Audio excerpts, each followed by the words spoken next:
Hare Krishna viewers, your RG is here. পরমেশ্বর ভগবান শ্রীকৃষ্ণের 5252তম শুভ আবির্ভাব তিথি উপলক্ষে আপনাদের সকলকে জানাই সশ্রদ্ধ কৃষ্ণপ্রেম ও আনন্দময় শুভেচ্ছা। জন্মাষ্টমীর এই শুভ মুহূর্তে আজকে একটি ছোটোখাটো শ্রীমদ্ভাগবত গীতা আলোচনা। এই পর্বে প্রকৃতিজাত 3টি গুণ সম্বন্ধে শ্রীকৃষ্ণ কি বলেছেন তা নিয়ে আলোচনা করব, সাথেই থাকুন। শ্রীমদ্ভাগবত গীতার 14তম অধ্যায়ে শ্লোক 5-এ ভগবান বলছেন, সত্ত্বম রজস্তমো ইতি গুণঃ প্রকৃতি সম্ভবাঃ নিবধ্নন্তি মহাবাহো দেহে দেহি নমব্যয়ম। বাংলা অনুবাদ, সত্য, রজ এবং তম এই 3 গুণ প্রকৃতি থেকে উৎপন্ন। হে মহাবাহ, এগুলো দেহে অব্যয় আত্মাকে বন্ধন করে রাখে। অর্থাৎ এখানে ভগবান শ্রীকৃষ্ণ বলছেন যে প্রকৃতির 3 গুণ কী কী? সত্য, রজ, তম। এই 3 গুণ আমাদের আত্মাকে অর্থাৎ আমাদের সেই পরম চেতনাকে আমাদের এই জড় শরীরের সাথে আবদ্ধ করে রাখে। অর্থাৎ এই 3 গুণ দ্বারাই আমরা আবদ্ধিত, সহজ ভাষায় যদি বলতে যাই। এর ফলে আমরা এই 3 গুণের ফলে আমরা সংসারে জড়িয়ে পড়ি, কিন্তু আমাদের ভেতরের যে আত্মা তিনি নিজে অবিনাশী। এরপর প্রকৃতি থেকে জাত অর্থাৎ প্রকৃতি থেকে জন্মিত এই 3 গুণ সম্পর্কে ভগবান বর্ণনা দিচ্ছেন পরবর্তী শ্লোকে। শ্লোক 6-এ ভগবান বলছেন, তত্র সত্ত্বম নির্মলত্বাৎ প্রকাশ কমনাময়ম সুখ সঙ্গেন বধ্নাতি জ্ঞান সঙ্গেন চানঘা। এর বাংলা অনুবাদ, হে অনঘ বা হে অর্জুন, এর মধ্যে সত্যগুণ নির্মলতার কারণে প্রকাশক এবং তা নির্দোষ। এটি সুখের সাঙ্গত্য এবং জ্ঞানের সাঙ্গত্য নিয়ে আত্মাকে বন্ধন করে। সহজ ভাষায় যদি বলতে যাই, সত্যগুণ পরিষ্কার, আলোময় এবং এতে কোনো দোষ নেই, কিন্তু এটি সুখ এবং জ্ঞানের লোভে আত্মাকে আবদ্ধ করে, যাতে আমরা সত্যিকারের মুক্তি ভুলে যাই। এরপর রজগুণ সম্পর্কে ঠাকুর কি বলছেন? শ্লোক নাম্বার 7-এ রজগুণ সম্পর্কে বলছেন, রজো রাগাত্মকম বিদ্ধি তৃষ্ণা সঙ্গ সমুদ্ভবম তন্নিবধ্নাতি কৌন্তেয় কর্মসঙ্গেন দেহিনম। অর্থাৎ এর বাংলা অনুবাদ, রজগুণকে রাগাত্মক যেন, যা তৃষ্ণা এবং আসক্তি থেকে উৎপন্ন। হে কন্তেয়, এটি কর্মের অর্থাৎ আর কি এখানে সকাম কর্মের কথা বলা হচ্ছে। এটি সকাম কর্মের সাঙ্গত্য নিয়ে দেহিকে বন্ধন করে, দেহিকে অর্থাৎ দেহধারী আত্মাকে বন্ধন করে। অর্থাৎ রজগুণ আকাঙ্ক্ষা এবং আসক্তি তৈরি করে। আসক্তি অর্থাৎ এক প্রকার নেশা তৈরি করে, যা আমাদের সর্বদা সকাম কর্মে জড়িয়ে রাখে। আর এর আগে সত্যগুণে বলা হয়েছিল, সত্যগুণ সবসময় জ্ঞানের খোঁজ করে, সবসময় জ্ঞানের দিকে লিপ্ত থাকে, জ্ঞান অর্জনে লিপ্ত থাকে এবং জ্ঞান অর্জনের মাধ্যমে, জ্ঞান প্রাপ্তির মাধ্যমে সুখের আশা করে থাকে। আর এখানে রজগুণ আকাঙ্ক্ষার কথা বলছে, নেশা এবং আসক্তির কথা বলছে।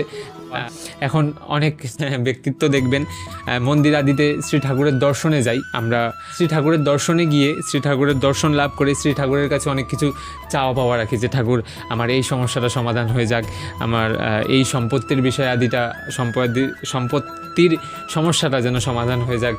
হে ঠাকুর, ইয়ং প্রজন্ম, বর্তমান নতুন প্রজন্ম আমাদের মতো, সামনে রেজাল্ট, হে ঠাকুর এই রেজাল্টটা যেন কোনো এক্সাম রেজাল্ট, এই রেজাল্টটা যেন ঠিক হয়ে যায়। বিভিন্ন ধরনের আশা আকাঙ্ক্ষা নিয়ে যাই ঠাকুরের সামনে।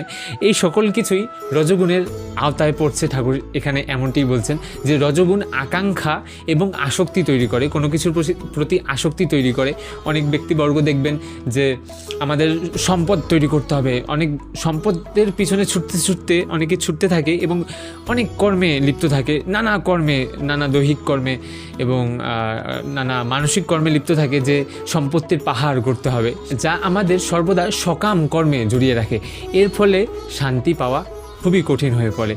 এক কথায় যদি বলতে যাই, রজগুণ সবসময় সকাম কর্মের দিকেই মনুষ্যকে ধাবিত করে, সকাম কোনো কিছু থেকে কিছু পাওয়ার আশা জাগায়। এখন দেখি তমগুণের ব্যাপারে ঠাকুর কি বলছেন। তমগুণ সম্পর্কে শ্লোক 8-এ ভগবান বলছেন, তমস্ত্ব জ্ঞানজম বিদ্ধি মোহনম সর্বদেহিনম প্রমাদ আলস্য নিদ্রা আভিহি ত্বৎ নিবধ্নাতি ভারতা। এর বাংলা অনুবাদ, তমগুণকে অজ্ঞানজাত জানো, যা সকল দেহীদের মোহিত করে। হে ভারত, এটি প্রমাদ, আলস্য এবং নিদ্রা দিয়ে বন্ধন করে। অর্থাৎ তমগুণ অজ্ঞান এবং বিভ্রান্তি ঘটায়, যা আমাদের প্রমাদ প্রিয়, আলস্যে পরিণত করে তোলে। এটি জীবনের উন্নতিকে বাধা দেয়। যেমন যদি সহজের উদাহরণই বলছি আমি, যেগুলো আগে যে সকল কথা বললাম, যেমন ঠাকুরের কাছে গিয়ে যে সকল চাওয়া পাওয়া, যেমন কোনো স্টুডেন্ট এক্সাম হলে এক্সামের জন্য ঠাকুরের কাছে গিয়ে কিছু চাচ্ছেন, এগুলো আমি উদাহরণস্বরূপই বলছি। সেরকম তমগুণটারও যদি উদাহরণ দেওয়া যায়, এই ধরুন আমরা কোনো কাজ, কোনো সৎ কার্যে লিপ্ত হব, কোনো সৎ কার্য করতে যাচ্ছি, কিন্তু নানা মনের মধ্যে নানা নেগেটিভ সেন্স আসছে যে না এটা করব, এমনটি যদি হয় কোনো সৎ কার্য বা কোনো সৎ কার্য না হলেও কোনো উচিত কার্য, নিজেদের ভবিষ্যতের জন্য আমরা যদি কোনো কার্যে লিপ্ত হই, আগেই একটা নেগেটিভ চিন্তা হয়তো মনে চলে আসে যে না এটা তো নাও হতে পারে। এই তমগুণটা, নেগেটিভিটিটাই ভগবান বলছেন যে তমগুণ অজ্ঞান এবং বিভ্রান্তি ঘটায়। তমগুণ আমাদের বিভ্রান্তি করে, যেমন আমরা কোনো সৎ কার্যের দিকে যাচ্ছি, আমাদের বিভ্রান্তি ঘটিয়ে ওই কার্যের থেকে আমাদের অনেকটা দূরে নিয়ে যায়। এটাই অবশ্যই আমরা একটা সহজ যদি উদাহরণ দিতে যাই, আজকালকে স্টুডেন্টদের ক্ষেত্রে, আজকালকে নতুন প্রজন্মের স্টুডেন্টদের ক্ষেত্রে সহজ উদাহরণ, পড়ার টেবিলে বসলে, বই নিয়ে বসলে অটোমেটিকলি হাতটা মোবাইলের দিকে চলে যায় এবং মোবাইলের দিকে রিলসের পর রিলস আর একটার পর একটা রিলসের দিকে চলেই যায়। তো অবশ্যই পড়াশোনাটা অবশ্যই নিজেদের ভবিষ্যতের ক্ষেত্রে ভালো, হ্যাঁ, ভবিষ্যতে উজ্জ্বল একটা সুখ সমৃদ্ধময় জীবনের জন্য পড়াশোনা তো অবশ্যই, পড়াশোনার কোনো বিকল্পই নেই। কিন্তু এই উচিত পথ হতে আমাদের তমগুণটাই ডিস্ট্র্যাক্ট করছে, তমগুণটাই ডিস্ট্র্যাক্ট করে অন্যদিকে নিয়ে যাচ্ছে, বিভ্রান্তির দিকে নিয়ে যাচ্ছে, প্রমাদের দিকে নিয়ে যাচ্ছে, আলস্যের দিকে নিয়ে যাচ্ছে। যে না পরীক্ষা তো অনেক দেরি আছে, আজ পড়ি না, কাল থেকে বসবো, কালকে একটা উদাহরণ, কালকে আসলে আবার বলবো না পরীক্ষা একটু দূরে আছে, আমি এক্সাম এবং স্টুডেন্টদের উদাহরণ দিচ্ছি। এক্সাম তো কিছু দেরি আছে, কাল থেকে পড়তে বসবো, কাল থেকে পুরো দমে পড়বো। আচ্ছা কালকের দিন আসলো, দেখি আজকে একটু আরাম করে নেই, আগামী দিন থেকে পুরো দমে পড়বো। এটা একটা এক্সাম্পল দিলাম। এটি তমগুণ বোঝানো যেতে পারে, এটি তমগুণের একটি উদাহরণ বলা যেতে পারে যে তমগুণ অজ্ঞান এবং বিভ্রান্তি করে, আমাদের সঠিক পথে পরিচালিত করে না, পথ থেকে সবসময় ভ্রষ্ট করে ফেলে। নেগেটিভ চিন্তা আসে কোনো নির্ণয়ের ক্ষেত্রে, কোনো উচিত নির্ণয়ের ক্ষেত্রে, যে আমি এই নির্ণয়টা নেব, কিন্তু আগেই একটা নেগেটিভ সেন্স চলে আসে যে এটা তো খারাপও হতে পারে। ওই নেগেটিভ সেন্সটা এই তমগুণ দ্বারাই আসে। এরপরে ডিস্ট্র্যাকশন, যেমনটি বললাম, তমগুণ আমাদের সঠিক পথ থেকে ডিস্ট্র্যাক্ট করে অন্য পথে নিয়ে যায়। এটি তমগুণের উচিত উদাহরণ আমি মনে করি। এখন আপনারা এরপর শ্রী ঠাকুর বললেন এই 3 গুণের প্রভাব কেমন, অর্থাৎ এই 3 গুণের মধ্যে কোন গুণ আমাদের জীবনে কেমন প্রভাব ফেলবে। এরপর শ্লোক 9-এ ভগবান বলছেন সত্বম সুখে সঞ্জয়াতি রজঃ কর্মাণি ভারত জ্ঞানমাবৃত্য তু তমঃ প্রমাদে সঞ্জয়ত্যুত। এর বাংলা অনুবাদ, হে ভারত অর্থাৎ হে অর্জুন, ভারত অর্থাৎ অর্জুনকেই বলা হচ্ছে, হে অর্জুন, সত্যগুণ সুখে আবদ্ধ করে, রজগুণ আবদ্ধ করে সকাম কর্মে, আর তমগুণ জ্ঞানকে আবৃত করে প্রমাদে আসক্ত করে। অর্থাৎ সত্যগুণ দ্বারা আমরা সুখের মধ্যে বন্ধিত হই, অর্থাৎ জ্ঞান প্রাপ্তির মাধ্যমে, জ্ঞান অর্জনের মাধ্যমে আমরা সুখ অর্জন করতে চাই সত্যগুণে। এরপরে রজগুণ সকাম কর্মে আমাদের আবৃত করে। সকাম কর্ম বলতে এই যে যেমনটি আমি এর আগের ঠাকুরের কাছে গিয়ে এক্সাম রেজাল্টে যেন ভালো হয় এমনটি প্রার্থনা করা, এটাও এক প্রকার সকাম কর্মই বলা যেতে পারে। প্রার্থনা করলাম, তার বদলে কিছু একটা চাইলাম, চাওয়াটা এখন অন্যের মত তো আলাদাও হতে পারে। যাই হোক, এটা একটা সকাম কর্মেরই উদাহরণ বলা যেতে পারে। আজ আমি একটা প্রতিবেশীকে হেল্প করলাম, কি ভেবে হেল্প করলাম, ওই প্রতিবেশীটার কাছ থেকে কালকে হয়তো আমি কিছু হেল্প পেতে পারি, এটাও একটা সকাম কর্মের উদাহরণ বলা যেতে পারে। তাই রজগুণ এই সকাম কর্মে আমাদের আবদ্ধ করে এবং তমগুণ অজ্ঞানে আবৃত করে। তমগুণ সবসময় অন্ধকারাচ্ছন্ন থাকে, তমগুণ ওই যে প্রমাদে লিপ্ত থাকে, যেমন কি একটু আগে যেমনটি বললাম ডিস্ট্র্যাকশন, তমগুণ আমাদের সঠিক পথে যেতে ডিস্ট্র্যাক্ট করে দেয়, সঠিক পথ হতে আমাদের বিভ্রান্ত করে দেয়। হ্যাঁ, কোনটা উচিত পথ সেদিকে আমরা যাওয়া, সেই মানে কোনো একটা সৎ কার্য করতে গেলে আমাদের মধ্যে আগেই একটা নেগেটিভ সেন্স, নেগেটিভ চিন্তা চলে আসে। এটা তমগুণেরই অংশ বলা যেতে পারে, বা এটি তমগুণের বৈশিষ্ট্য বলা যেতে পারে। এভাবেই এই 3 গুণ আমাদের জীবনকে নিয়ন্ত্রিত করে। এখন প্রশ্ন হচ্ছে, আমরা কিভাবে বুঝবো আমাদের মধ্যে কোন গুণটি রয়েছে, কোন গুণটির প্রভাব আমাদের মধ্যে বেশি, বা আমাদের মধ্যে কোন গুণটির উপস্থিতি বর্তমানে রয়েছে? এর উত্তর পরবর্তী শ্লোকগুলোতে জানবো। শ্লোক 11তে ভগবান বলছেন সর্বদ্বারেষু দেহেস্মিন প্রকাশ উপজায়তে জ্ঞানম যদা তদা বিদ্যাদ বিবৃদ্ধিম সত্যমিত্যুতা। বাংলা অনুবাদ, যখন এই দেহের সকল দ্বারে প্রকাশ এবং জ্ঞান উদ্ভাসিত হয় তখন সত্যগুণ বিবৃদ্ধ হয়েছে বলে জানবে। অর্থাৎ যখন মন পরিষ্কার, জ্ঞানবান এবং আলোকিত হয় তখনই সত্যগুণের প্রভাব বেশি। সবসময় আমাদের মধ্যে যদি সত্যগুণের প্রভাব বেশি থাকে আমরা সর্বক্ষেত্রেই জ্ঞান লাভের মাধ্যমে সুখ অর্জন করতে চাইব। এর পরবর্তীতেই রজগুণের ক্ষেত্রে ঠাকুর বলছেন লোভ প্রবৃত্তির আরম্ভব কর্মণামশমঃ স্পৃহা রজস্বেতানি জায়ন্তে বিবৃদ্ধে ভরতর্ষভা। এর বাংলা অনুবাদ, হে ভরতশ্রেষ্ঠ, লোভ, প্রবৃত্তি, সকাম কর্মের উদ্যম, অশান্তি, স্পৃহা এগুলো রজগুণ বিবৃদ্ধ হলে উৎপন্ন হয়। অর্থাৎ এখানে সহজভাবে বলা যেতে পারে রজগুণ বাড়লে লোভ বাড়বে, অস্থিরতা বাড়বে এবং কর্মের তাড়না বেড়ে যাবে, যে আমার আরও অধিক সম্পত্তি অর্জন করতে হবে, উদাহরণস্বরূপ আমার আরও ব্যাংক ব্যালেন্স করতে হবে, আরও অনেক ভূমি আদি সম্পত্তি তৈরি করতে হবে, এর জন্য আমি আরও খেটে যাব, আরও কর্মের তাড়না আমার মধ্যে তৈরি হবে, আরও আমি কর্মের দিকে অগ্রসর হব, আমি খাটতেই থাকবো। হ্যাঁ, এর ফলে কি হচ্ছে, সত্যনিষ্ঠ সেই পরম তত্ত্বের চেতনা, সেই পরম তত্ত্বের প্রতি আগ্রহ আমাদের এই কর্মের প্রতি থাকতে থাকতে, মানে কর্মব্যস্ততার কারণে সেই পরম তত্ত্বের প্রতি আগ্রহই আমরা হারিয়ে ফেলছি। আর বুড়ো বয়সে যখন কর্মের আর তাড়না থাকে না, যখন কর্ম করার ক্ষমতা আর থাকে না, তখন আমরা সেই পরম তত্ত্বের চেতনায় সেই পরম তত্ত্বকে ভাবতে থাকি। তখন আমরা হয়তো এমনটি ভাবতে থাকি, সারা জীবন কর্মের পেছনে ছুটে গেলাম, রজগুণে তাড়িত হয়ে সম্পত্তি, সায় সম্পত্তি তৈরি করতেই মানে ব্যস্ত হয়ে পড়েছিলাম। আজ মৃত্যুকাল উপস্থিত, আজ হয়তো সামনে আমার মৃত্যুকাল উপস্থিত, এখন সেই সম্পত্তিও আমাকে বাঁচাতে আর পারবে না। এই ভাবনাটাই তখন ওই পরম তত্ত্বের কাছে আরও নিয়ে যায়, পরম তত্ত্বের আরও সন্নিকটে নিয়ে যায়।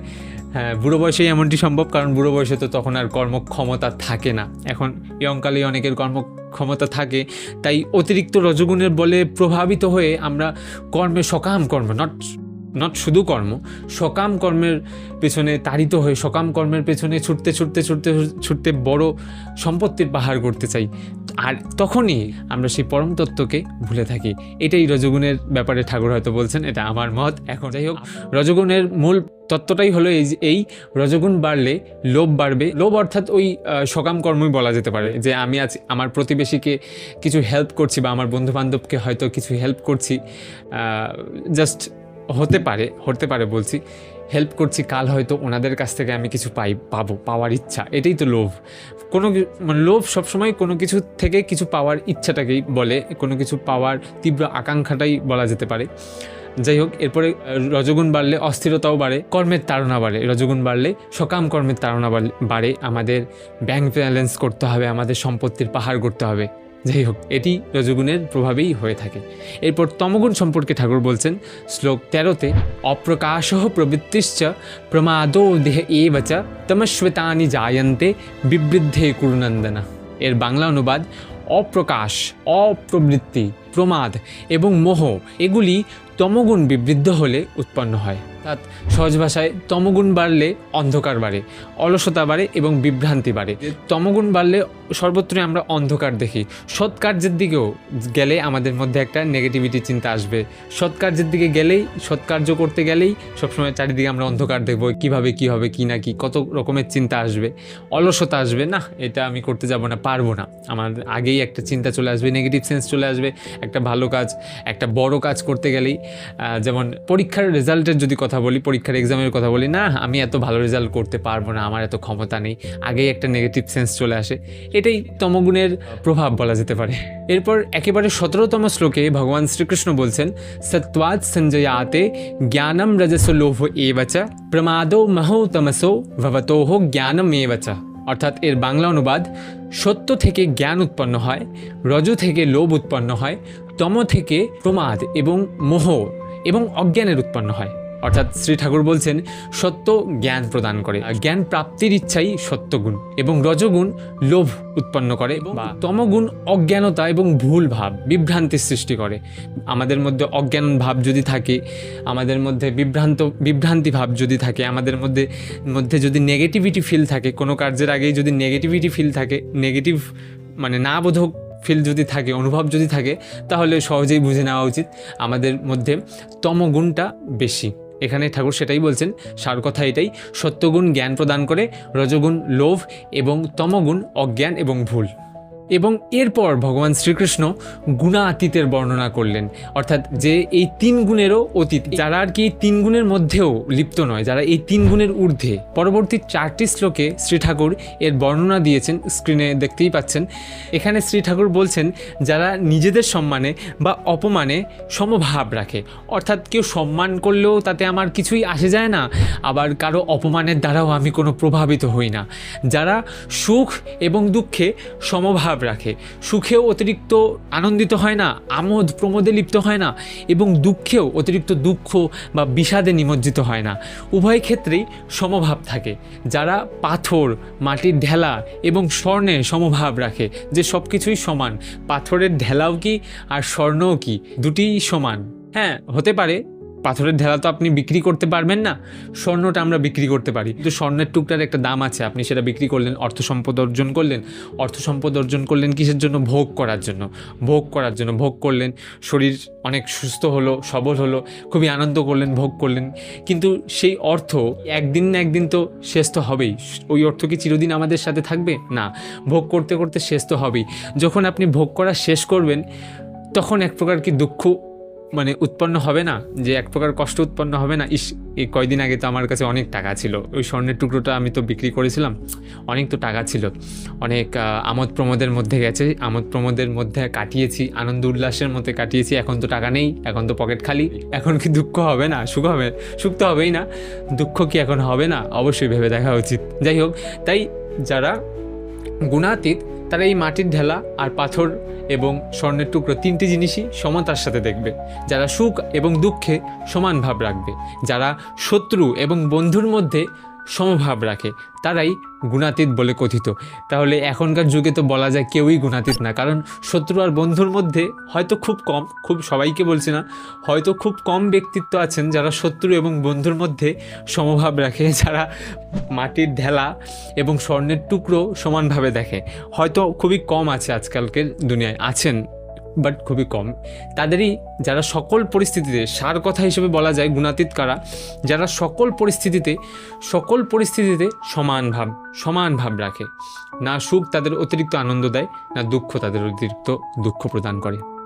এরপর 26তম শ্লোকে ভগবান শ্রীকৃষ্ণ গুণাতীত হওয়ার ছোট্টখাট্ট একটি পথের কথা বলছেন, গুণাতীত হওয়ার একটি মার্গের কথা বলছেন, কিভাবে আমরা গুণাতীত হতে পারবো। কারণ মুখে বললেই তো আমরা গুণাতীত হতে পারবো না।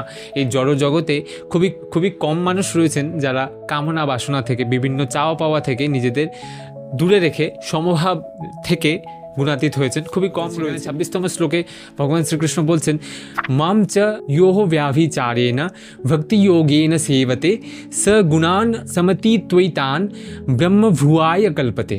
এর বাংলা অনুবাদ, যে আমাকে অর্থাৎ ভগবান শ্রীকৃষ্ণকে অব্যভিচারী অর্থাৎ নির্মল রূপে বা নিঃস্বার্থ রূপে ভক্তিযোগ দিয়ে সেবা করে, সে এই গুণগুলিকে অতিক্রম করে ব্রহ্মভাব প্রাপ্ত হয়। অর্থাৎ অটুট ভক্তি দিয়ে ঈশ্বরের সেবা করলে 3 গুণের বন্ধন থেকে মুক্তি পাওয়া যায় এবং ব্রহ্মের অবস্থা লাভ হয়। অর্থাৎ শ্রী ঠাকুর এখানে বলছেন যে তার প্রতি নির্মল, স্বচ্ছ, নিঃস্বার্থ ভক্তির মাধ্যমে আমরা গুণাতীত হতে পারি, বা এই 3 গুণকে অতিক্রম করে ব্রহ্মভাব অর্জন করতে পারি। শ্রী ঠাকুরের সেবা আদির মাধ্যমে, লীলা আদি শ্রবণের মাধ্যমে, পাঠ শ্রবণের মাধ্যমে বা পঠন, ধার্মিক গ্রন্থসমূহ পঠনের মাধ্যমে, শ্রী ঠাকুরের লীলা আদি কীর্তনের মাধ্যমে, পঠনের মাধ্যমে আমরা নির্মল ভক্তি লাভ করতে পারি। ফলে আমরা সহজেই ব্রহ্মভাব অর্জন করতে পারি।